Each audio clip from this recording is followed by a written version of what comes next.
Assalamualaikum warahmatullahi wabarakatuh. Selamat pagi semua. Pagi. Di sini kelompok kami akan memaparkan hasil analisa dan perbandingan warung nasi dengan latar budaya yang berbeda di Indonesia. Sebelumnya, perkenalkan anggota kelompok kami. Perkenalkan, nama saya Samaida Indonesia sebagai moderator. Dan ada Laura dan juga Fitri yang akan menjelaskan tentang materi yang akan kami bahas. Yang pertama ada latar belakang.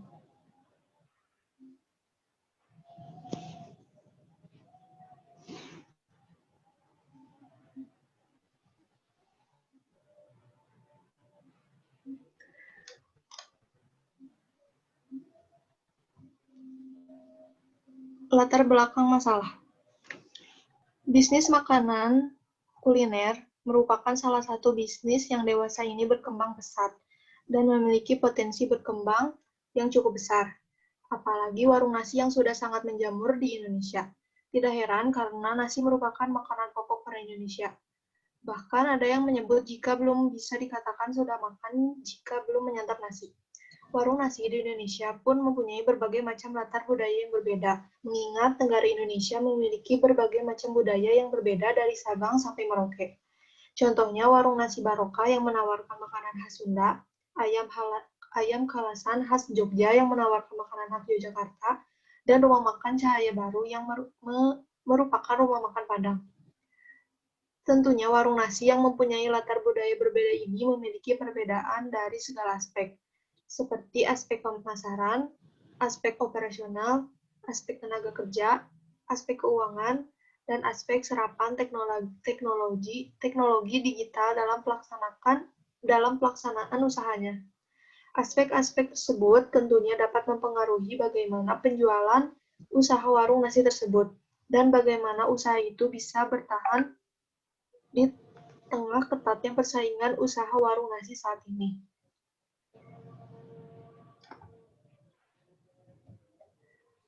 Materi selanjutnya, tinjauan literatur akan dijelaskan oleh Fitri.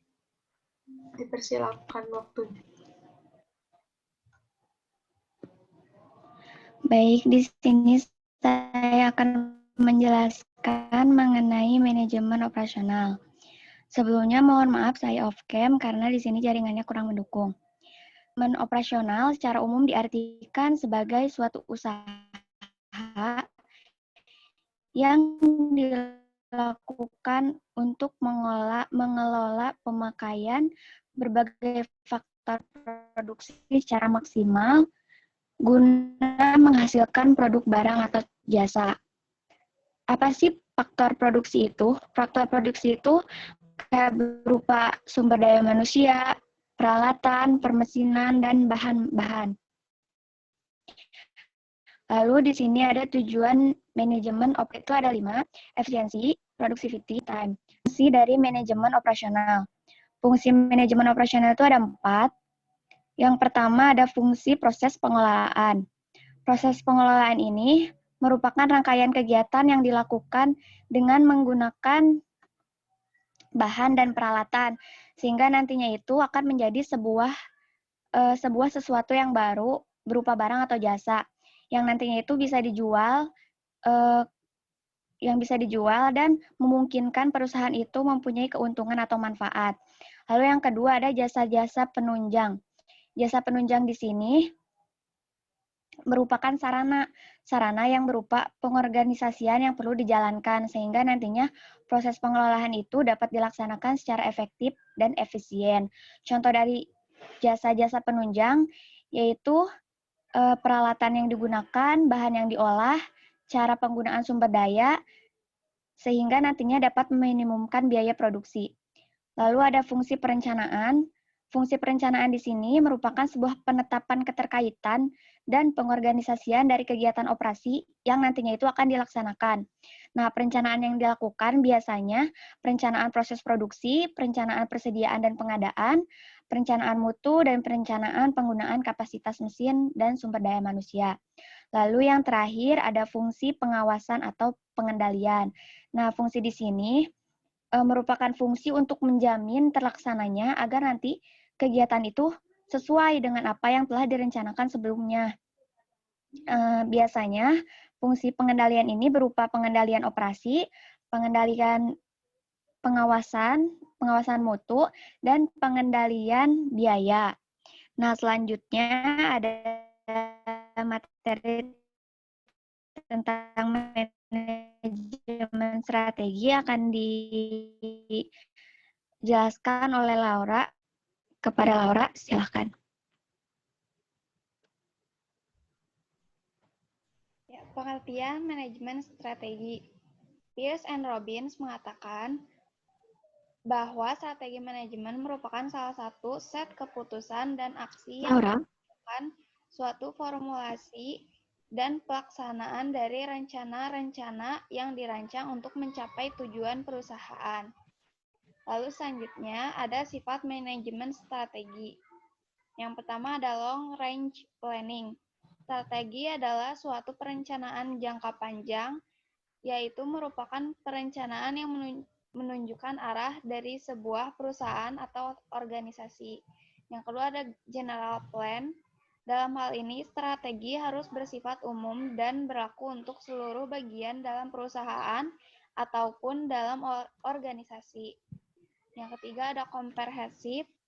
Strategi harus melibatkan seluruh bagian di dalam perusahaan atau organisasi. Yang keempat, ada integrate. Diharapkan dengan strategi maka dapat menyatukan pandangan seluruh bagian dalam perusahaan. Yang kelima, eksternal.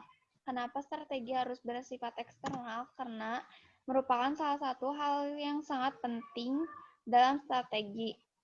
Kita harus mempertimbangkan lingkungan eksternal, perusahaan, atau organisasi, baik stakeholder lingkungan makro.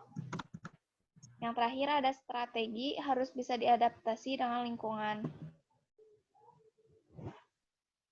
Selanjutnya akan dijelaskan oleh Fitri.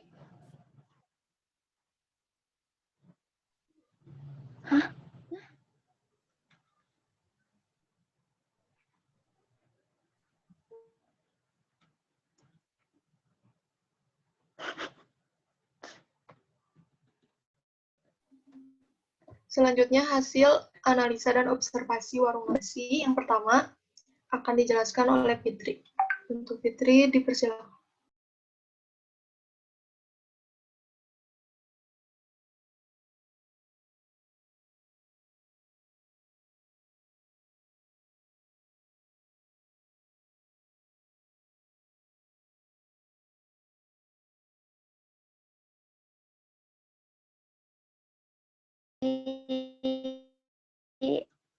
Warung ayam Kalasan khas Jogja.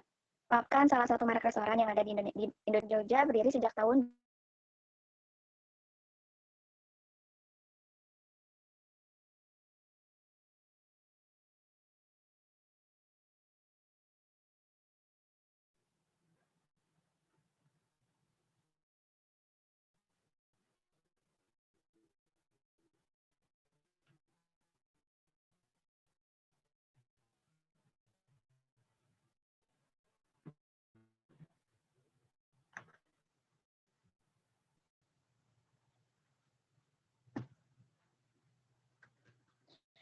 Lalu, sejarah dari berdirinya ayam Kalasan ini, awalnya ayam Kalasan ini dicetus Haji Kurdi.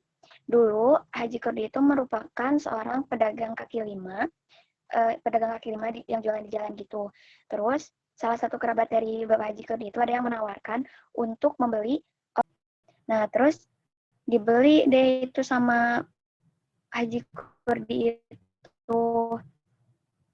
Awalnya itu mereka buka kayak ramen gitu. Cuman karena tangan pertamanya itu dulu jualan ayam dan otomatis semua peralatan itu ayam. Jadi mereka memutuskan untuk meneruskan usahanya, yaitu usaha ayam kalasan khas Jogja. Nah, setelah itu, setelah beberapa lama menjalankan bisnis ini, dan ternyata banyak gitu suka.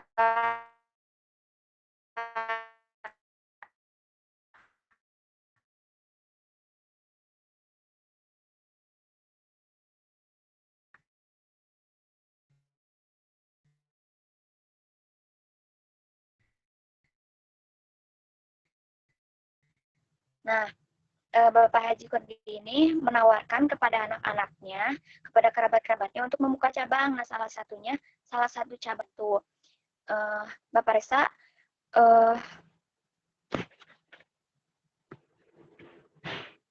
dengan modal dari tabungannya, dia dibimbing gitu sama bapaknya. Di salah satu jalan Dua Batu ini berkembang.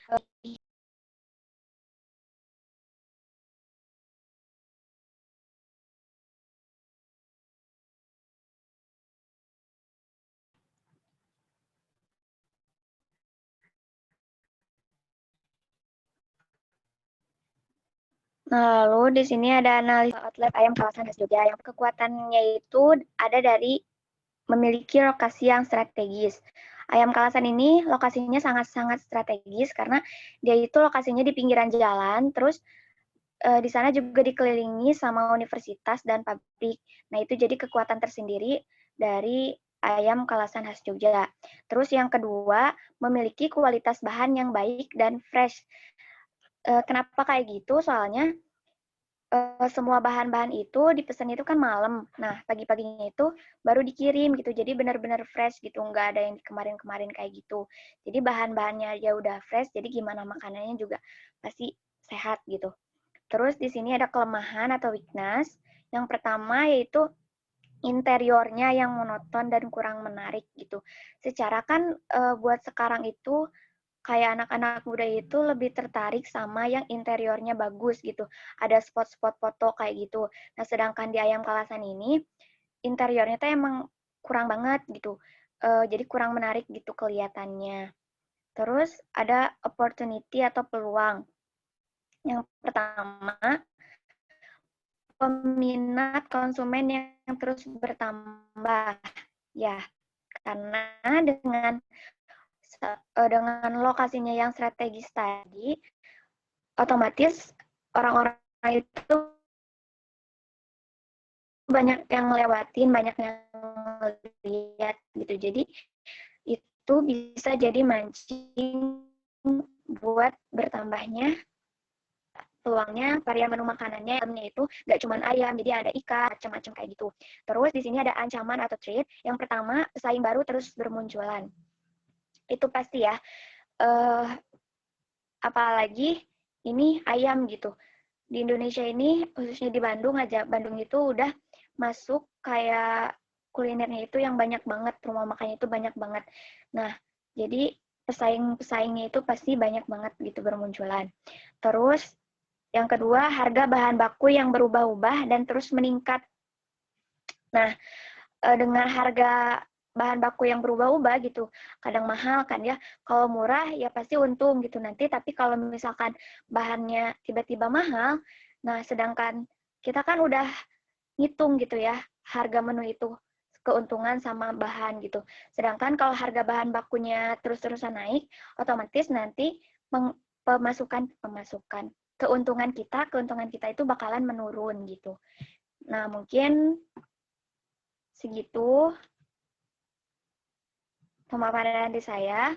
Selanjutnya boleh dilanjut oleh Laura.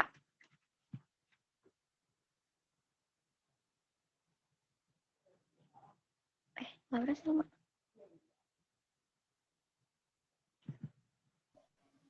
Baik, terima Silakan, kasih Laura. Fitri. Hasil analisa dan observasi warung nasi yang selanjutnya akan dijelaskan oleh Laura. Untuk Laura, dipersilakan.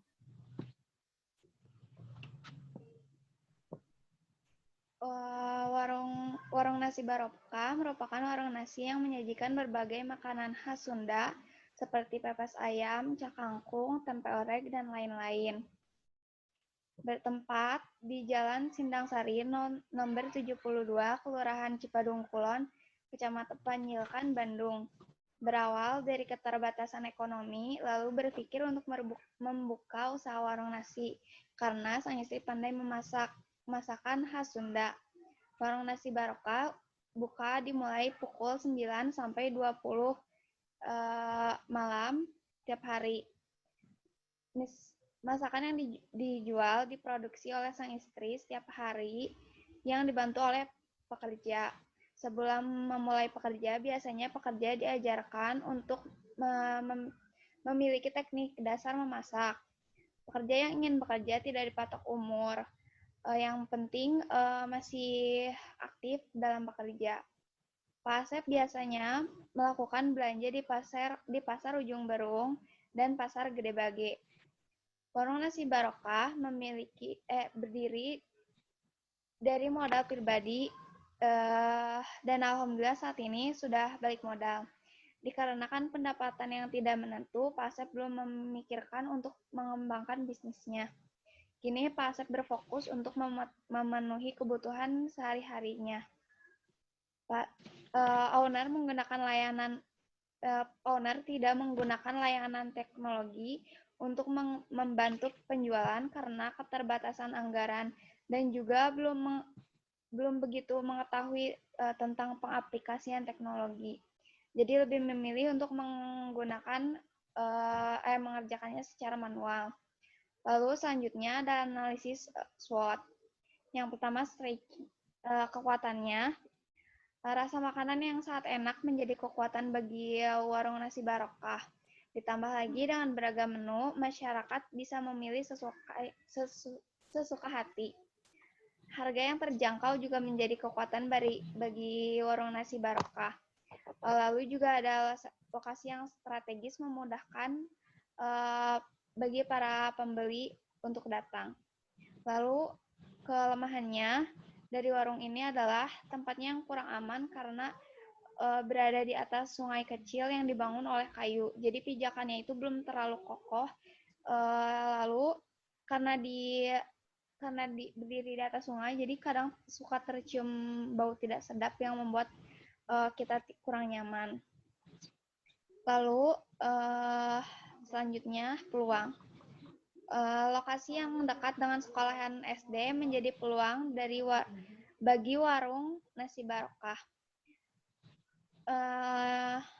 Banyak ibu-ibu yang ingin membeli masakan karena mudah dan praktis untuk bekal ke sekolah. Lalu pesaing warung nasi pun tidak terlalu banyak karena letaknya tidak terlalu berdekatan. Lokasi yang dekat dengan pasar juga menghemat ongkos belanja. Lalu yang terakhir, treat. Adanya pandemi COVID-19 menjadikan masyarakat lebih berhati-hati dalam membeli makanan. Saat ini warga lebih berhati-hati dan memilih mengolah masakan sendiri. Harga bahan baku yang tidak stabil juga menjadi ancaman. Saat harga bahan baku naik, maka harga menu yang diberikan lebih mahal atau mengurangi penjualan. Sekian yang dapat saya paparkan. Baik, terima kasih untuk Laura. Selanjutnya hasil analisis observasi warung nasi 3 akan dijelaskan oleh saya sendiri.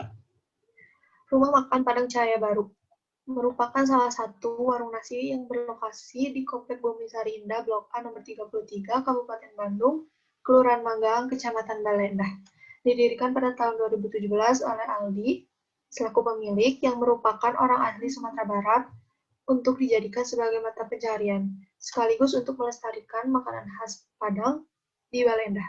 Resep yang dipakai pun adalah resep asli turun-temurun dari keluarga sehingga membuat warung nasi ini unggul dari segi rasa makanan. Warung nasi ini buka setiap hari pukul 9 hingga pukul 9 malam. Pembeli bisa makan di tempat atau membawa pulang makanannya. Tersedia juga pelayanan tambahan berupa jasa antar makanan untuk pembeli yang sibuk atau tidak bisa pergi langsung ke tempat. Terdapat banyak menu makanan ditawarkan, mulai dari rendang, gulai daging, gulai kikil, dan singkong. Daun singkong, sayur nangka, perkedel, sambal hijau, dan lain-lain. Untuk bisa menyantap satu porsi nasi Padang beserta lauk bebas pilih, pembeli hanya perlu mengeluarkan biaya sebesar 15.000 per porsinya. Untuk bahan baku, rumah makan Padang Cahaya Baru biasa membeli di pasar terdekat, yaitu Pasar Bale Endah. Proses pembelian bahan baku dan proses pelayanan dilakukan oleh owner sendiri karena rumah makan Padang Cahaya Baru tidak mempunyai karyawan. Sedangkan untuk proses produksi dilakukan oleh istri owner sendiri setiap pagi hari. Modal awal yang digunakan rumah makan Padang Cahaya Baru merupakan modal pribadi dari owner sendiri dan sudah balik modal. Omset harian yang diraup setiap harinya bisa mencapai 2 juta rupiah. Rumah makan Padang Cahaya Baru melakukan laporan keuangan berupa catatan pengeluaran belanja yang bersifat manual atau ditulis sendiri. Dan owner sendiri mempunyai rencana mengembangkan rumah makan Padang Cahaya Baru dengan membuka cabang. Karena berada di dalam komplek, target pasar utama dari rumah makan Padang Cahaya Baru adalah warga komplek Bumisari Indah, dan target umumnya warga di luar komplek. Sedangkan untuk promosi yang dilakukan rumah makan Padang Cahaya Baru adalah dengan pemanfaatan media sosial seperti mempromosikan lewat status WhatsApp dan mengandalkan promosi dari mulut ke mulut. Adapun pemasaran yang dilakukan rumah makan Padang Cahaya Baru yaitu dengan mempertahankan cita rasa dari makanan, kebersihan dari warung nasi, dan mempertahankan harga agar tidak naik. Dan harga di rumah makan Padang Cahaya Baru disesuaikan dengan harga pasar. Rumah makan Padang Cahaya Baru juga sudah menggunakan layanan pesan antar seperti Grab dan Gojek, serta penggunaan uang virtual seperti OVO sudah bisa dilakukan di sini. Tetapi untuk penggunaan mesin edisi belum dipergunakan. Selanjutnya ada analisis SWOT rumah makan Padang Cahaya Baru. Strength atau kekuatan. Kekuatan atau kelebihan dari rumah makan Padang Cahaya Baru adalah owner yang merupakan orang asli Sumatera Barat dan resep asli turun-temurun yang digunakan menjadikan rumah makan ini unggul dari segi kualitas rasa makanannya. Yang kedua, weakness atau kelemahan. Kelemahan dari rumah makan Padang Cahaya Baru adalah letaknya yang kurang strategis dan pemasaran yang kurang optimal seperti pemanfaatan sosial media. Yang ketiga, opportunity atau peluang. Keinginan owner untuk mengembangkan usaha warung nasi dengan membuka cabang merupakan peluang bagi rumah makan Padang Cahaya Baru untuk lebih berkembang. Yang terakhir, threat atau ancaman. Ancaman yang dialami rumah makan Padang Cahaya Baru adalah semakin banyaknya pesaing-pesaing warung makan yang lebih inovatif.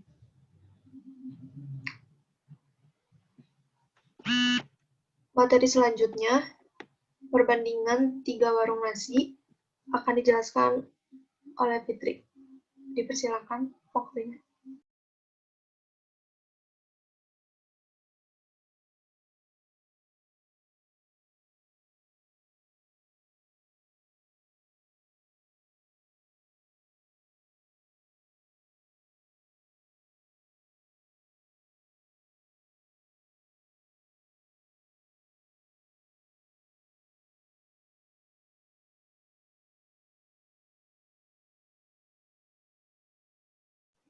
Fitri?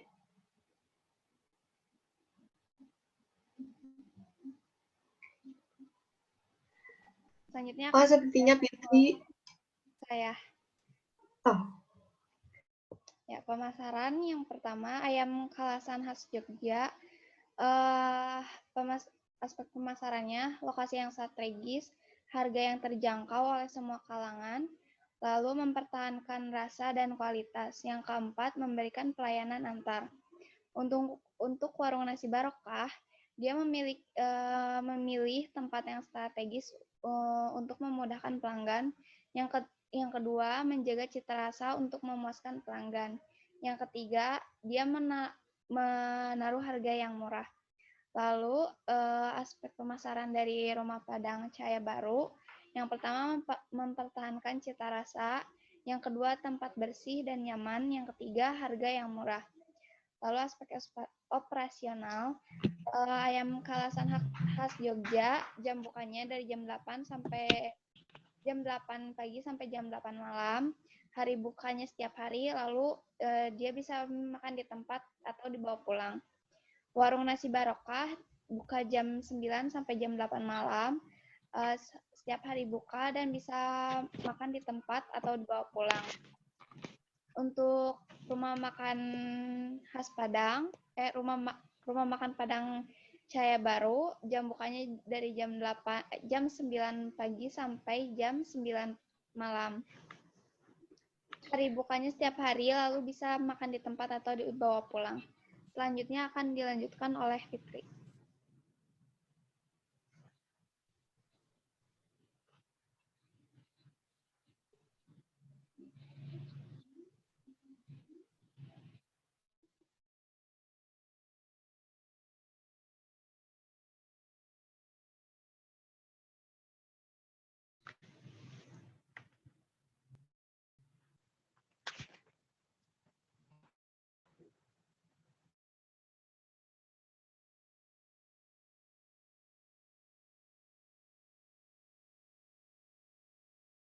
Karena berhubung Fitri gangguan dalam jaringan, selanjutnya akan dijelaskan.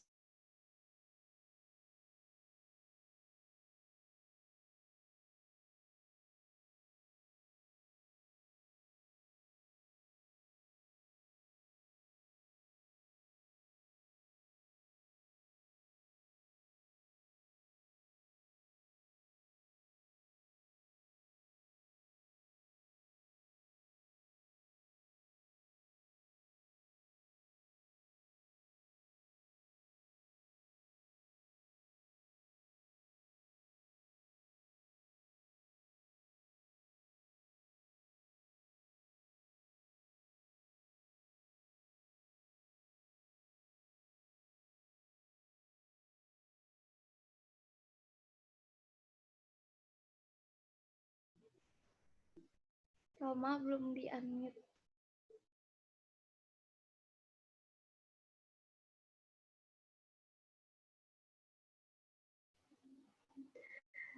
Baik,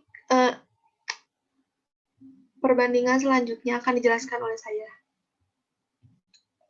Dari aspek tenaga kerja, untuk ayam kalasan khas Jogja, pelayanannya oleh waiters, produksi makanannya oleh karyawan kitchen, belanja bahannya dari supplier. Untuk warung nasi barokah, pelayanannya oleh Pak Asep, produksi makanan oleh istri Pak Asep, belanja bahan oleh Pak Asep. Untuk rumah makan Padang Cahaya Baru, pelayanannya oleh owner, produksi makanannya oleh istri owner, dan belanja bahannya oleh owner. Dan terakhir, aspek serapan teknologi. Untuk ayam halasan khas Jogja, laporan keuangan menggunakan sistem mobile, menggunakan sosial media untuk promosi, menggunakan layanan Grab dan GoFood, menggunakan mesin edisi untuk transaksi, dan menggunakan sistem kasir digital. Untuk warung nasi barokah, tidak menggunakan teknologi apapun untuk membantu proses penjualan. Lalu rumah makan Padang Cahaya Baru, laporan keuangan secara manual, melakukan promosi di status WhatsApp, menggunakan layanan Grab dan Gojek, dan terakhir menggunakan uang virtual untuk transaksi.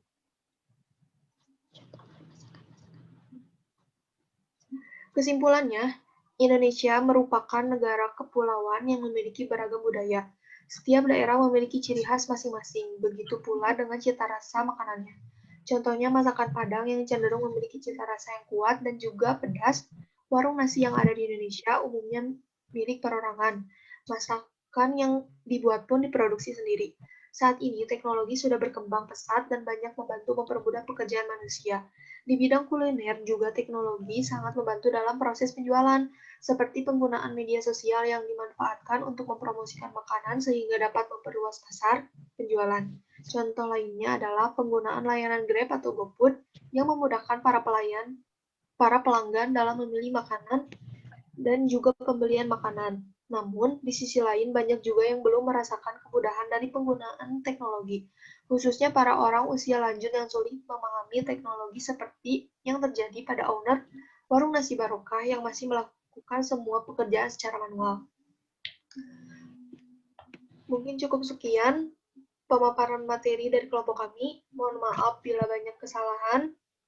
Kurang lebihnya kami ucapkan terima kasih. Assalamualaikum warahmatullahi wabarakatuh.